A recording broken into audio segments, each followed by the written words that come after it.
O maior erro das vítimas do narcisista é quando elas tentam mudar aquela pessoa.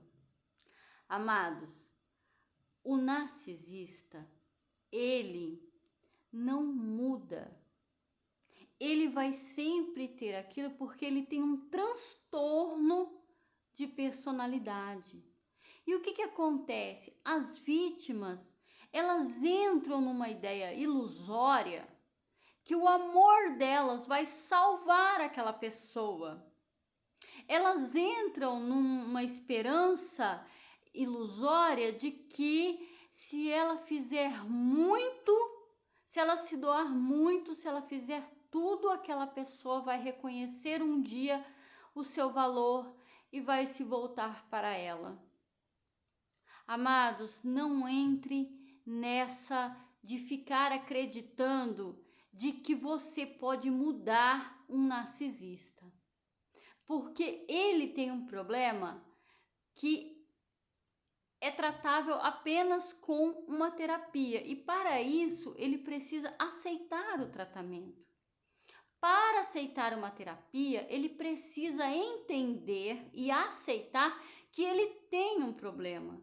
E você já viu narcisista aceitar que ele tem um problema? Aí você começa a adquirir aquela síndrome da Wendy. Sabe o que é a síndrome da Wendy? É aquela que pega sempre um Peter Pan que vive na terra do nunca e ela fica se esforçando, fazendo de tudo para manter aquela criança adulta, né, que nunca vai crescer, que vai sempre viver naquele mundo de fantasia, que é isso que o narcisista faz.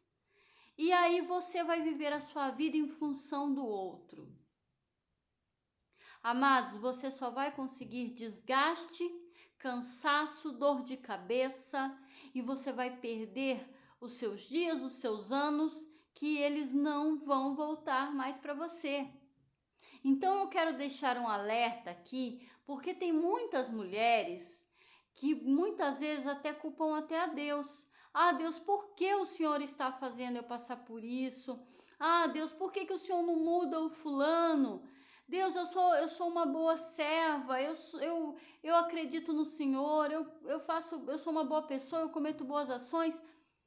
Amados, entenda uma coisa, que isso não tem nada a ver com você, isso tem a ver com como a mente daquele ser humano funciona e de que também, amados, tudo é uma questão de livre-arbítrio. E até Deus respeita as nossas escolhas. Então, muitas vezes eu sei que é complicado a gente encarar certas verdades. A gente encarar que muitas vezes a pessoa, ela só quer nos usar mesmo.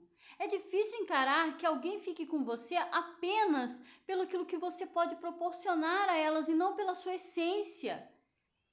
Mas eu quero te dizer, é melhor a verdade doída do que a mentira mansa. Sabe? Então, assim, teve um momento na minha vida que eu me fiz a pergunta correta. Eu vou explicar para vocês como que foi isso.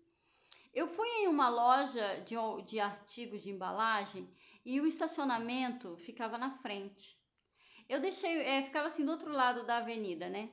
E eu deixei ele lá no carro, eu tava dirigindo o meu carro, ele tava no banco do carona e eu desci, falei para ele, olha, eu vou ali e já volto, e fui comprar. Quando eu retornei, que eu estava atravessando a avenida, que eu olhei para o meu carro, ele estava sentado no banco do motorista com o celular, como se ele fosse dono do carro, flertando com uma moça que estava passando no local, como se ele fosse dono daquilo que não era dele, fazendo pose mesmo e flertando. E eu fiquei olhando aquilo e eu falei, eu não acredito que eu estou passando por isso.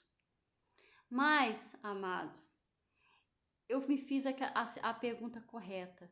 Eu perguntei por que eu ainda aceito estar passando por isso. E aquilo mudou totalmente a minha concepção em relação a esse relacionamento abusivo que eu estava vivendo.